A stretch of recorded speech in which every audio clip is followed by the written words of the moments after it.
Hello everyone, how are you? कैसे हैं आप सब लोग? आई होप आप सब बहुत अच्छे होंगे, ऐसा मैं उम्मीद करती हूँ गाइस। तो welcome back to my channel Glam Galaxy और मैं रश्मि एक बार फिर से स्वागत करती हूँ अपने चैनल पर आपका। तो गाइस आई होप आप सब बहुत अच्छे होंगे, स्वस्थ होंगे, हेल्दी होंगे।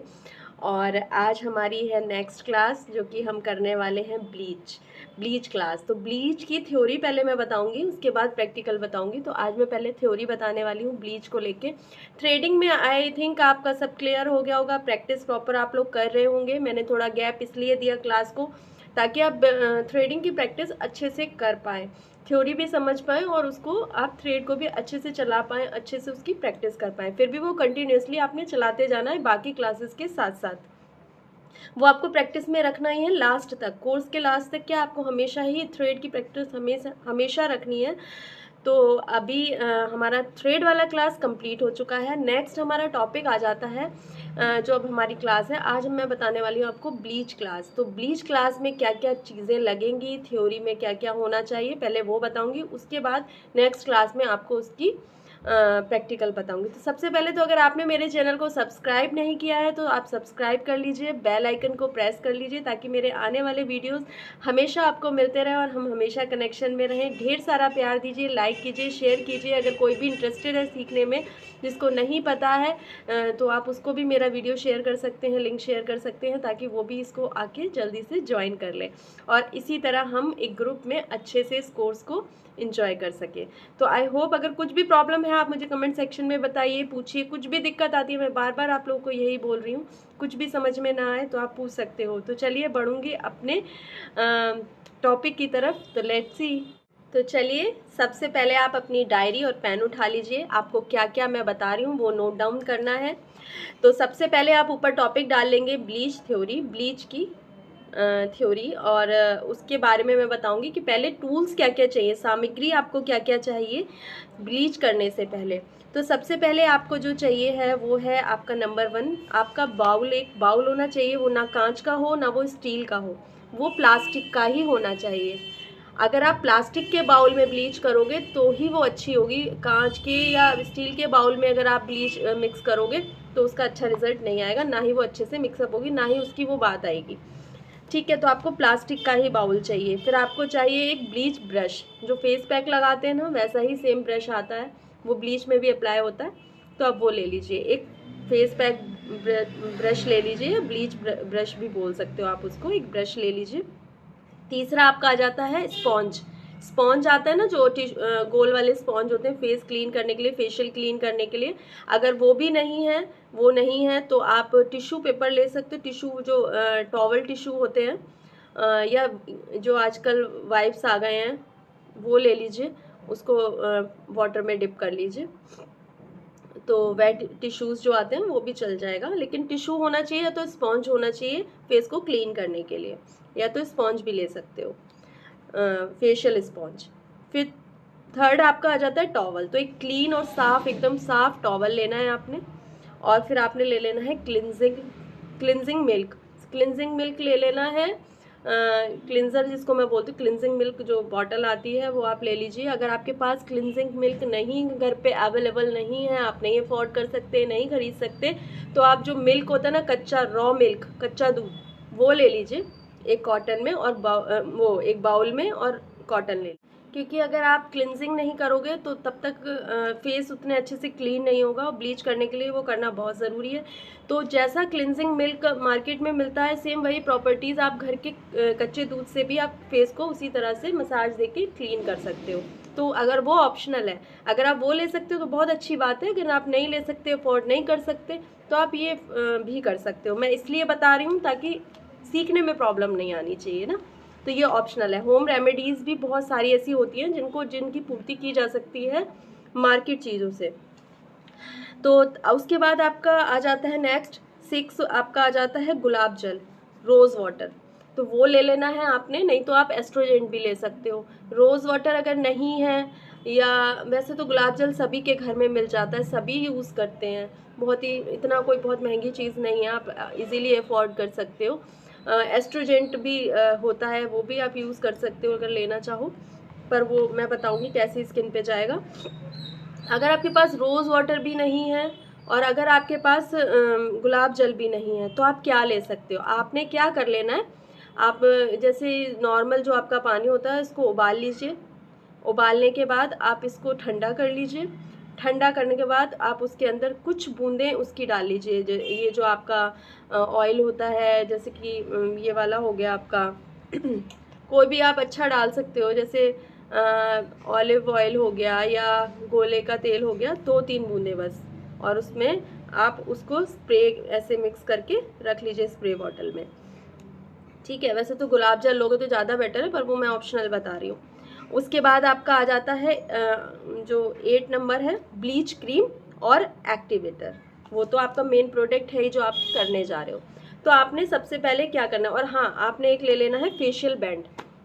तो फेशियल बैंड भी अगर आप नहीं अफोर्ड कर सकते हो और फेशियल बैंड भी आपके पास नहीं है, तो हेयर क्लिप तो सब लगाते हैं ना, वो 5 रुपये का आ जाता है, वो ऐसे वाला जो हेयर बैंड लगा लेते हैं, पीछे ले जाते हैं ऐसे करके यूँ, तो वो वाला हेयर बैंड भी आप लगा सकते हो। अगर फेशियल बैंड आपके पास नहीं है तो आप वो भी यूज़ कर सकते हो सीखने के लिए घर में। तो अब ये सारी चीज़ें आपके पास आ गई, मैंने बता दिया, अच्छे से पॉइंट टू पॉइंट नोट कर लीजिएगा। मेरी वीडियो को अगर आप नहीं कर पाए तो वीडियो को स्किप कर करके मतलब सॉरी वीडियो को स्किप कह रही हूँ, स्किप तो करनी ही नहीं है, वीडियो को स्टॉप कर करके आप लिखते जाइए, पॉइंट टू पॉइंट देखते जाइए और लिखते जाइए। उसके बाद आपने करना क्या है, सबसे पहले आपने करना है फेस को अपने अच्छे से क्लीन। तो सबसे पहले आप वेट टिश्यू ले लीजिए या एक कोई ऐसा गीला टॉवल कर लीजिए, एक हैंकी को गीला कर लीजिए। अगर वेट टिश्यू नहीं है घर में आपके तो आप एक साफ़ सुथरे बिल्कुल हैंकी को गीला कीजिए और अपने फेस को पहले पूरे अच्छे से ऐसे ऐसे करके क्लीन कर दीजिए, उसके पूरा यूँ करके पूरा ऐसे निकाल देंगे। उसके बाद आप क्या कर लोगे, उसके बाद आप उस पर, तो सबसे पहले आप ये करोगे। उसके बाद आपने क्या करना है, क्लीन करने के बाद आपको करना है मसाज। किस चीज़ से मसाज करनी है, जो मैंने आपको बताया, रॉ मिल्क या क्लिनजिंग मिल्क। आप रॉ मिल्क ले रहे हो तो कॉटन की हेल्प से पहले पूरे फेस पे लगा लीजिए और फिर उसको मसाज दे दीजिए, थोड़ा ऐसे ऐसे करके पूरा में 2 मिनट तक मसाज दीजिए। ठीक है, ऐसे ही सेम क्लिनजिंग मिल्क से करना है। ऑप्शनल दिया है रॉ मिल्क, कच्चा दूध या क्लिनजिंग मिल्क, दोनों में से कोई भी एक चीज़ लेके 2 मिनट तक मसाज देनी है। उसके बाद वाइप आउट कर देना है, मीन्स आपने वेट टॉवल से या वेट टिश्यू से उसको क्लीन कर देना है। स्पॉन्ज से भी आप क्लीन कर सकते हो। उसके बाद आपने क्या करना है, स्पॉन्ज से क्लीन करने के बाद आपको फेस को अच्छे से ड्राई कर देना है। मैं आपको डबल बार इसलिए बता रही हूँ, पहले थ्योरी में समझा रही हूँ, फिर प्रैक्टिकली नेक्स्ट क्लास में बताऊँगी। तो एक एक चीज़ अच्छे से समझो ताकि कुछ भी आपको ऐसा ना लगे कि आप ऐवे ही सीख रहे हो। मैं प्रॉपर एक एक चीज़ आपको क्लियरली समझा रही हूँ और बता रही हूँ ताकि आपको कोई भी कन्फ्यूज़न ना रह जाए। उसके बाद आपने ड्राई कर लिया फेस ड्राई करने के बाद आपको क्या करना है, बाउल में आपने निकाल लेना है आपको क्रीम। तो क्रीम कितनी निकालनी है, अगर आपने 2 स्पॉन्ज मतलब 2 चम्मच आपने, मैं ऐसे बता रही हूँ, 2 चम्मच आपने क्रीम ली है तो उसका 1/4 उसमें एक्टिवेटर डालोगे। 1/4, अगर आपने 2 चम्मच ली है तो उसका 1/4 मीन्स आपने 2 चम्मच क्रीम ले लिया अगर बाउल के अंदर, तो आप उसमें 1 या 2 चुटकी ऐसे यूँ 2 चुटकी आप उसमें एक्टिवेटर डालोगे और उसको अच्छे से 2 मिनट तक मिक्स करोगे। 2 मिनट तक मिक्स करने के बाद आप उसको फेस पर ऊपर की साइड अप्लाई करोगे ब्रश की हेल्प से, वो मैं बताऊंगी प्रैक्टिकल में, सिर्फ अभी बता रही हूँ। उसको आप फेस पे लगाओगे ऊपर की साइड और बाहर की साइड, अंदर की साइड नहीं लगाना है और नीचे की साइड नहीं लगाना, ऊपर की साइड लगाना है और बाहर की साइड लगाना है, अपवर्ड और इनवर्ड। ठीक है, ऐसे लगाना है। पूरे में लगाने के बाद आपको देख लेना है कि आपका अच्छे से लग गया। और हाँ, ये एरिया आपको छोड़ देना है, आइज़ के अराउंड थोड़ा सा दूरी से बना के चलना है। आइज से बचाना है, आईब्रो से बचाना है, हेयर से बचाना है। ठीक है, और सेंसिटिव एरिया से बचा के आपको ब्लीच लगाना है क्योंकि ये आपके बालों को गोल्डन करता है, तो वो जो आईब्रो के बाल हैं वो गोल्डन ना हो जाए, इसलिए आपको ध्यान रखना है। ठीक है, ये लगाने के बाद अगर आपकी फेयर स्किन है तो आपको छोड़ देनी है 15 से 20 मिनट के लिए। अगर आपकी डस्की स्किन है तो सिर्फ 10 मिनट लगाना है, मतलब सांवली स्किन है, और आपकी बहुत डार्क स्किन है तो भी आपको 10 मिनट ही लगाना है। ठीक है, और नॉर्मल स्किन है तो आपको 15 मिनट लगाना है। घड़ी में देख लेंगे टाइम अच्छे से और फिर स्किन अकॉर्डिंग आप उसको एक बारी चेक करेंगे कि बाल गोल्डन, यहाँ के हिस्से से थोड़े से बाल हटा के ऐसे देखेंगे कि गोल्डन हुए हैं कि नहीं, क्योंकि यहाँ रुआ ज़्यादा होता है तो यहाँ से आपको पता चल जाएगा। यूँ ऐसे हटा के देख लेंगे, वो मैं प्रैक्टिकल में अच्छे से बताऊँगी, फिर भी मैं समझा भी रही हूँ ताकि आप अच्छे से समझ लो। ठीक है, उसके बाद आप देख लोगे गोल्डन से हो रहे हैं बाल, तो फिर आप उसको क्लीन कर दोगे स्पॉन्ज से, या जो आपने वेट टिश्यू लिया था उसको वाटर में डिप करके अच्छे से, और उसको अच्छे से क्लीन कर दोगे पूरे फेस को। क्लीन करने के बाद आपको क्या करना है, अगर आप तुरंत ही उसके बाद फेशियल करना स्टार्ट करने वाले हो तो आप थोड़ा सा गैप दीजिए, 5-10 मिनट का थोड़ा गैप दे दीजिए। अगर आप गैप नहीं दे रहे हो, तुरंत ही फेशियल स्टार्ट करना है, तो फिर आप थोड़ा सा रोज़ वाटर आप स्प्रे कर दीजिए उसके ऊपर, ताकि थोड़ा सा मतलब जो एकदम स्किन में थोड़ा सा जलन सी हो जाती है, इचिंग होती है इसको लगाने के बाद, तो आप क्या करोगे, थोड़ा सा अगर ये सब कर दोगे, थोड़ा ठंडक सी जाएगी फेस पे, उसके बाद आप स्टार्ट करोगे तो फेस थोड़ा नॉर्मल हो जाता है। उसके बाद आपने क्या करना होता है, सबसे पहले मैं आपको बता दूं कि फेयर स्किन पर, और हाँ, पैच टेस्ट बहुत ज़रूरी है। कोई भी, ये तो मैं इम्पॉर्टेंट टॉपिक है, आपने क्या करना है, पहले कोई भी स्किन पे ब्लीच करने से पहले आपने एक्टिवेटर मिक्स कर लिया, क्रीम मिक्स कर ली, रेडी हो गया आपकी चीज़ बाउल के अंदर, आपकी कंप्लीट हो गई। उसके बाद आप पैच टेस्ट करोगे, और पैच टेस्ट कहाँ करोगे, इस वाले एरिए पे, यहाँ पर थोड़ी सी लगाओगे और छोड़ दोगे। छोड़ने के बाद उसको क्लीन करोगे। अगर कोई रेडनेस नहीं आई है, कोई दाने से नहीं आए हैं, ज़्यादा जलन नहीं हो रही है, बर्न नहीं हो रही है स्किन, कुछ भी ऐसा नहीं हुआ है, तो फिर आप पूरे फेस पे लगाओगे, क्योंकि आप पहले ट्राई कर रहे हो। अगर आप एक्सपर्ट हो जाते हो इस चीज़ों को तो आप डायरेक्ट भी अप्लाई कर सकते हो, क्योंकि आपको स्किन की पहचान हो जाती है। लेकिन आप अगर न्यू हो और नया नया सीख रहे हो सब कुछ, तो पैच टेस्ट हर चीज़ का ज़रूरी। ठीक है, तो पैच टेस्ट वाली चीज़ भी क्लियर हो गई है। अब मैं आपको बताने वाली हूँ कौन सी स्किन पे आप कौन सा फेशियल अपने अकॉर्डिंग दे सकते हो, अगर क्लाइंट की कोई डिमांड नहीं है। तो सबसे पहले, अगर आपकी फेयर स्किन है, आप बहुत गोरे हो, बहुत बहुत फेयर कलर है आपका, तो आप आराम से उस पर गोल्ड ब्लीच दे सकते हो। गोल्ड ब्लीच गोरी स्किन पर ही जाती है, सॉरी गोरे कलर पर ही जाती है। मेरी टंग आज पता नहीं क्यों स्लिप हो रही है बार बार। तो जिसका बहुत फेयर कलर है, बहुत गोरा रंग है, उस पर गोल्ड ब्लीच जाएगी हमेशा। ठीक है, जा सकती है। और आप डायमंड ब्लीच भी उस पर दे सकते हो। ठीक है, ये फेयर पे जाती है, बाकी भी सारी जा सकती हैं, क्योंकि फेयर कलर बाकी चीज़ों पे भी फेयर कलर है तो कोई टेंशन वाली बात नहीं होती है। मतलब गोल्ड ब्लीच आप डस्की स्किन को नहीं दे सकते। ठीक है, और डार्क स्किन को भी आप गोल्ड ब्लीच नहीं दे सकते, आप फेयर स्किन पर ही दे। तो फॉरेनर टाइप स्किन जो होती है, एकदम गोरे होते हैं लोग जो, उन पे जाती है गोल्ड ब्लीच, बहुत गोरा रंग होता है जिनका। डायमंड ब्लीच भी आप उस पर दे सकते हो। ठीक है, सेकंड आपका आ जाता है डस्की स्किन, सांवली स्किन। फेयर स्किन का मैंने बता दिया, नोट डाउन कर लीजिएगा। सेकंड आपका आ जाता है डस्की स्किन, जिनकी सांवली स्किन होती है। आप लिख लीजिए सांवली स्किन, और ब्रैकेट में लिख लीजिए डस्की स्किन, डैश करके लिखिए कि इस पे आपका जा सकता है डायमंड भी जा सकता है, सिल्वर पर्ल भी जा सकता है, क्योंकि वो सांवली स्किन है। सांवली स्किन तो ब्यूटी मतलब उभर के आती है हर चीज़ की, तो वो एकदम नेचुरल कलर होता है एक्चुअली, ना डार्क ना फेयर ना बहुत ज़्यादा डार्क, मतलब वो अच्छा कलर माना जाता है मेकअप के अकॉर्डिंग भी, और फेशियल के अकॉर्डिंग भी, ब्लीच के अकॉर्डिंग, हर चीज़ के अनुसार वो बहुत अच्छा कलर माना जाता है इंडियन टोन में। तो आप सांवली स्किन पे डायमंड भी कर सकते हो, सिल्वर पर्ल भी कर सकते हो, ये आपकी दो जा सकती हैं। बाकी और फ्रूट ब्लीच वगैरह भी आप कर सकते हो अगर चाहिए तो। ठीक है, अगर क्लाइंट की डिमांड है तो। ठीक है, तो थर्ड क्या है, तीसरी क्या है आपकी, ऑल टाइप स्किन आ जाती है। ऑल टाइप स्किन के अंदर आप कौन कौन सी ब्लीच दे सकते हो, ऑल टाइप स्किन में आपकी आ जाती है, जैसे कॉम्बिनेशन स्किन होती है ना, वो वाली हो जाती है।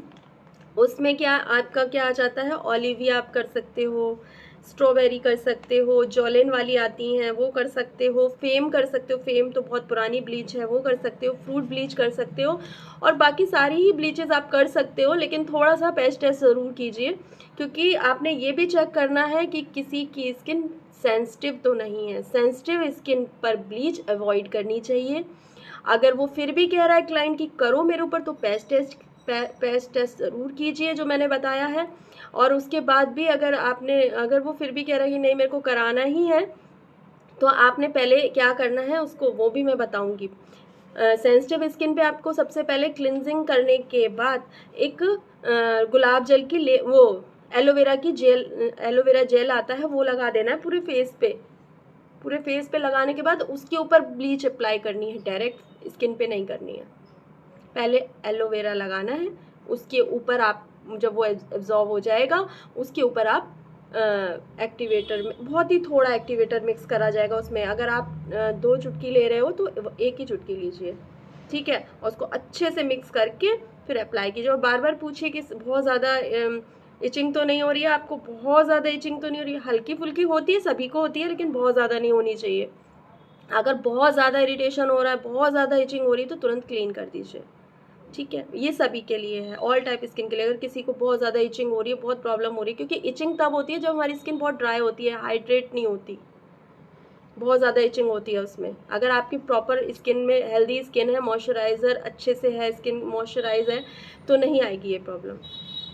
इचिंग किसी भी फेस पे हो सकती है, किसी भी स्किन पे हो सकती है। अगर आपकी स्किन अच्छे से मॉइस्चराइज नहीं है, हाइड्रेट नहीं है, स्किन आपकी हेल्दी नहीं है, आप डेली रूटीन नहीं करते हो अपनी स्किन के साथ, तो ये प्रॉब्लम आएगी। बहुत ज़्यादा ड्राई स्किन पे भी इचिंग होती है। कहीं कहीं किसी किसी के क्या होता है, कोई कोई हिस्सा बहुत ड्राई होता है स्किन का, कहीं कहीं मॉइस्चर मतलब स्किन ऑयली सी होती है, कहीं कहीं से ड्राई सी होती है।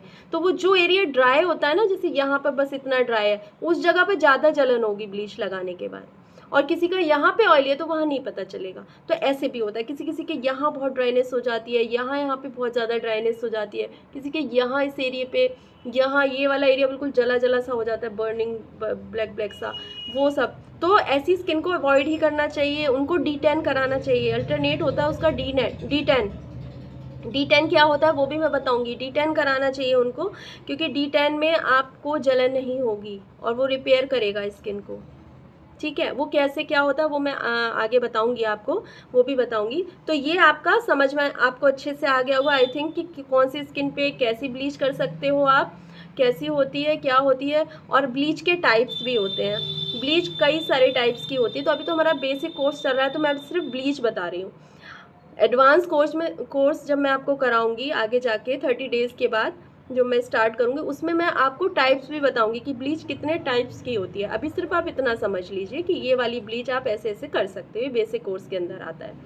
तो आई होप आपको अच्छे से समझ आया है। कोई भी प्रॉब्लम है, कुछ भी समझ नहीं आया है, कुछ भी दिक्कत है, तो आप मुझसे कमेंट सेक्शन में पूछिए, कमेंट सेक्शन में कमेंट कीजिए, मुझे बताइए कि क्या समझ नहीं आया। मैं अगेन रिपीट करूँगी, अगेन बताऊँगी, आपके सारे कन्फ्यूज़न क्लियर करूँगी।